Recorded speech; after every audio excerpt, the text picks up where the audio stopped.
विचार से काफ़ी ज़्यादा परेशान रहता हूँ। हमेशा कुछ न कुछ विचार चलते रहता है बिना मतलब के। कुछ उपाय है जिससे विचार को रोका जाए अथवा कम कर दिया जाए? निश्चित है।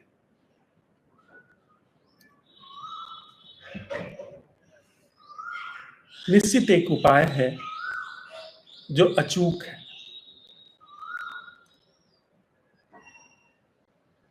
लेकिन मैं उस अचूक उपाय को साझा करने से पहले मैं ललक को समझना चाहूंगा। क्या भीतर वास्तव में ऐसी ललक है, ऐसा पैशन, ऐसी तत्परता है कि जो विचार से मुक्त जीवन है उसको जीवन में उतार लिया जाए? क्या वास्तव में ऐसी ललक है, या ये एक और सारे विचारों की तरह, जैसे बहुत सारे विचार निकल करके आते हैं वैसे यह भी विचार निकल करके आ रहा है? अगर यह वैसे ही विचार निकल करके आ रहा है तो मेरे कहने से भी बहुत दूर तक बात नहीं जाएगी। और अगर आपके अंदर ललक है कि वास्तव में आप इस तथ्य का पता लगाना चाहते हैं कि क्या विचारों से मुक्त होकर के जिया जा सकता है, विचार के पूरे सैलाब क्या वे स्थिर हो सकते हैं, शांत हो सकते हैं?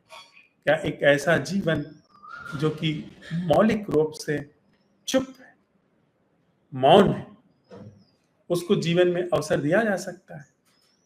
अगर ऐसी ललक है, ऐसी प्राणों में प्यास है, आपने देख लिया है कि विचार सिर्फ रेत चबाने जैसा है, उससे कभी भी रस नहीं पैदा होता, इतनी मेधा की प्रखरता है, इतना विवेक प्रज्वलित हुआ है, तो फिर बहुत आसान सी बात है। यह जो एक विचार आया है इसी से देखना शुरू करिए कि यह विवेक दिखाई देने लगे, यह विवेक प्रकाश डालने लगे कि जितने भी विचार आ रहे हैं उसमें यह विचार भी कि विचार से मुक्त होकर के क्या जिया जा सकता है, इस विचार को भी देखा जाए। इस विचार के प्रति भी निर्विकल्प रूप से न इसको हटाने की चेष्टा की जाए, क्योंकि विचार को हटाना भी विचार करता है, विचार को लागू करना भी विचार करता है। विचार के पार कोई एक मौन है, उसकी भी परिकल्पना विचार ही करता है। यह सारे विचार के ही क्रियाकलाप है। तो एक कीमिया है कि अपने भीतर यह प्रश्न उठाया जाए, जिसको हम लोग साथ में चलते हुए असंभव प्रश्न का औपचारिक नाम देते हैं, पर असंभव प्रश्न आप हटा सकते हैं। वह एक ढंग है, वह एक कौशल, वह एक कला है कि क्या पूरी विचार प्रक्रिया से मुक्त होकर के जिया जा सकता है। और आपको यह उत्तर नहीं आएगा, क्योंकि अगर आपको उत्तर आया इसका मतलब एक विचार वहां कोने में बैठ करके प्रतीक्षा कर रहा है। अर्थात जो आग है, आग की एक चिंगारी आपने बचा करके रख ली आग को बुझाने के लिए।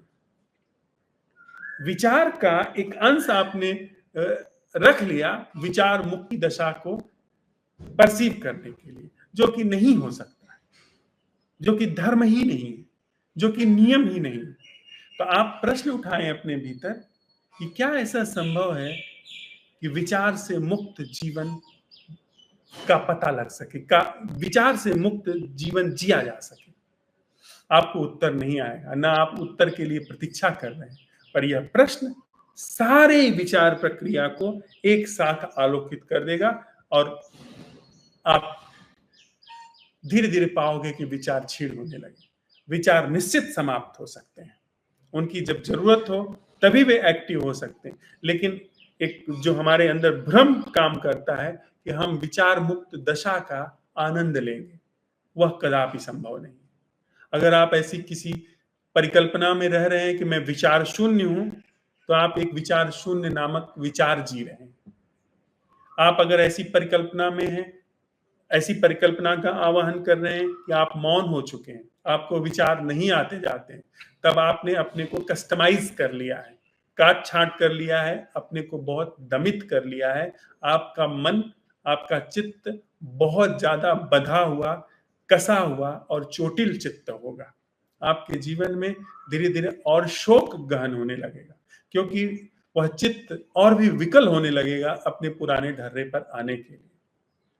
चित्त को न हमें दबाना है, चित्त को न हमें काटना है, न छांटना है, बस कुछ ऐसा हमें अवसर देना है जो चित्त को देखने लगे, जिसकी उपस्थिति में चित्त अपने आप अपनी सीमा में रुकना शुरू हो जाए।